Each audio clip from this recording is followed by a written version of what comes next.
It produced these things, which we'll use to go through. But before we do that, I want to say a couple personal things.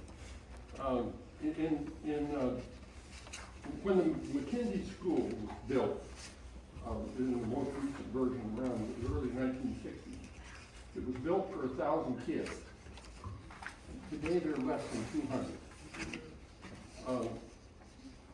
And Ken, my travels around in different times, the community, and of course that's just an indication of a community that frankly has been declined. And they're, having been here in 1960 and ravaged the bars up and down Main Street of Blue River, I can tell you that it was a vibrant place then, and it's not now. And Ken and my travels around together in different meetings, folks would say, we need a world-class destination, something that elevates us.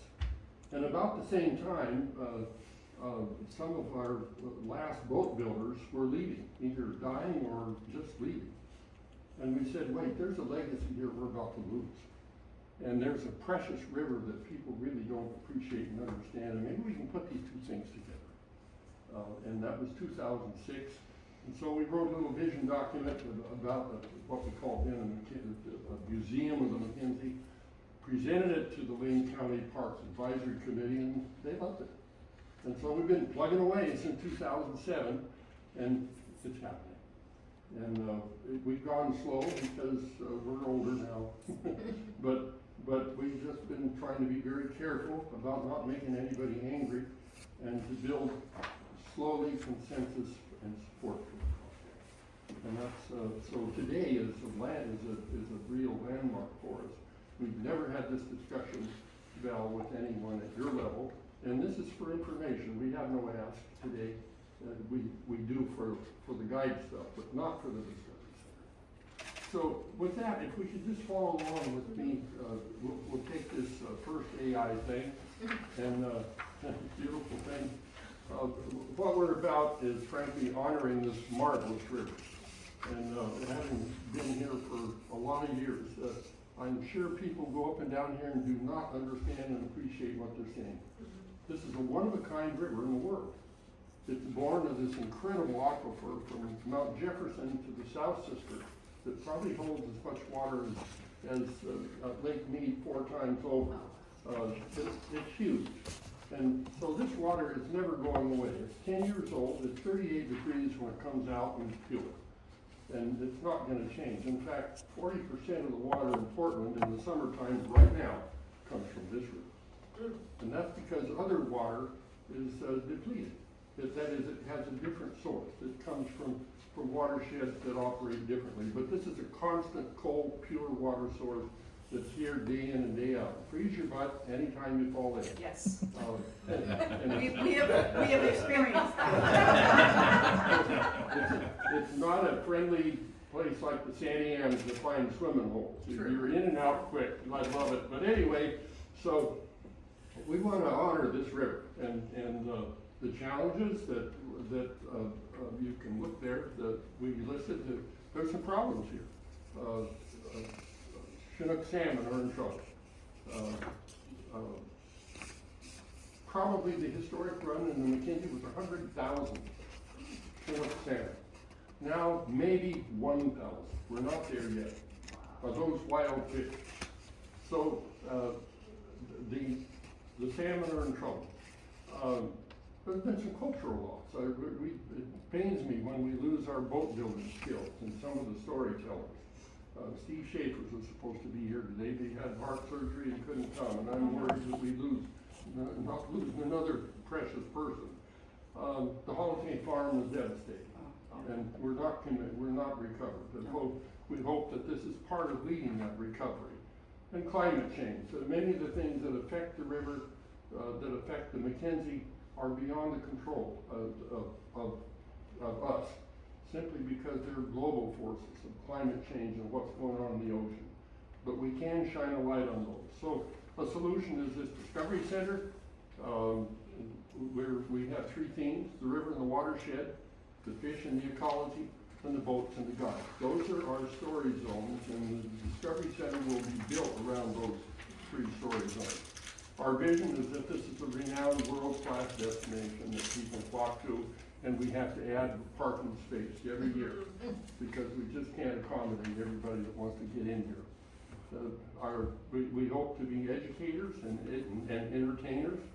We've got, that was our first attempt at a film, and we just finished another 35-minute film. Apologies for the narration, but it's been a delight to be involved with the film, and we're excited about it. We have partnerships with a lot of different folks, but our main partnership is with OMSI. And so we're frankly, they're full-time partners. They're helping us plan the exhibits and the whole outline and flow of the Discovery Center. So they've been remarkable. We love them, and the other message is that this isn't just a backroom project.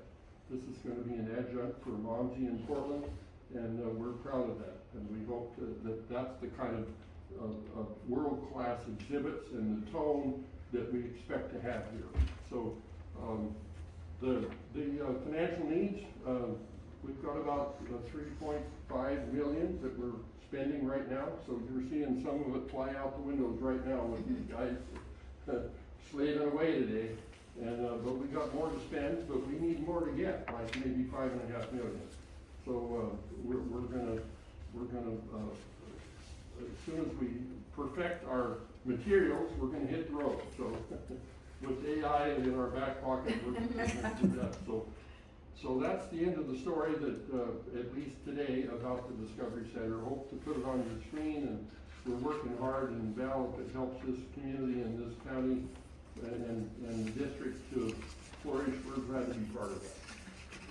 As someone that lives on Mackenzie, this is so very, very important and critical, and I talk to so many people, I'm like, you don't know Oregon, and you know, come out to where I live, look at the river. I mean, it's just, it's pretty spectacular. And I also am the ranking member, so the top Democrat on the Water, Wildlife, and Fisheries Subcommittee on Natural Resources, and I picked that specifically because water, fish, and wildlife are so important to this area, especially as we recover from the Holiday Farm fire, the Archie Creek fire. I mean, it was just, I mean, I'm just gonna be honest, going up through Blue River for the first time, I just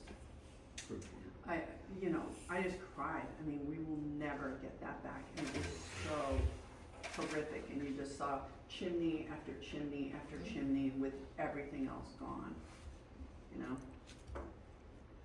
So, you know, whatever I can do to help. Yeah, I'm committed. So our next topic is a shared interest with Liz, and Liz and I personally have been through a lot of battles together, and most of them dealing with the Corps of Engineers and Guide's interest, which is making sure there's some fish to catch in the river, and that they're honoring their mitigation responsibilities in the construction and operation of the cruise dam. So we'll start that discussion now. Liz is going to go first with some talking points, and without her, we'd be in a hell of a shape, and just love this lady. Thank you. First of all, I want to toast the 2026 chair of the committee. Oh, from your mouth to God's ears. Right? Right. I'm good about these things. Yeah. Well, you know, working with the Corps of Engineers is almost like it isn't almost, it's like going to a country where you don't know anybody, you don't know the language, you can't read the streets, and the streets are all different. There's no pattern to anything truly other than being difficult, and there's no one in charge in terms of above the Corps, right? Maybe to God's ears, I don't know, but we couldn't have done as much as we have without Steve. Steve's modestly left out. He had a lot of experience working in government and with the Corps, so it was really helpful to have a tour guide, if you will, to that strange land of working with the Corps, but it's been really frustrating. We want to thank you for the sign-on letters. The delegation has been really good in supporting this river. And also I want to thank you because it was you and your staff that pushed the Six Sovereigns to include the Willamette hatchery funding in the request from 2 governors and 4 tribes. Right. And then you may have seen a ginormous sign-on letter from over 30 NGOs in support. If you haven't, I'll send it, but in support of that funding as well. And it just shows the unity here in the region where the environmental community has leaned in support of these hatchery projects. They recognize the need to communities and to tribes. And so there's a lot more peace over hatcheries than there has been in the past. And so, you know, Steve is going to talk really about a more specific place that we could get some help in the funding here. And I also want to mention something that popped up as we were preparing for this meeting and not in the package. Congressman, I love forgetting his name, has introduced HR 2073. It's going to be in your committee. It is a head in the sand, turn our back on science bill that is, it says you can't study anything about the Snake River dams. And so, Which New, state? Washington, Oh, I'm just having a brain fart. I always wanna say Nethercutt, but it's. Newsom. Not Newsom, Person. no. 'Cause He's the Republican and his last name starts with N. Newhouse. Newhouse. Newhouse. Yeah, not Dan Nethercutt, Newhouse. Newhouse. And he's so wrong for his community. I mean, we have businesses up there who are furious with him because they feel like the economic development that would happen from restored fisheries, from renewed irrigation systems, better energy for the future, you know, good upgraded transportation. And so, like to be a resource as you head towards that hearing. I think it's the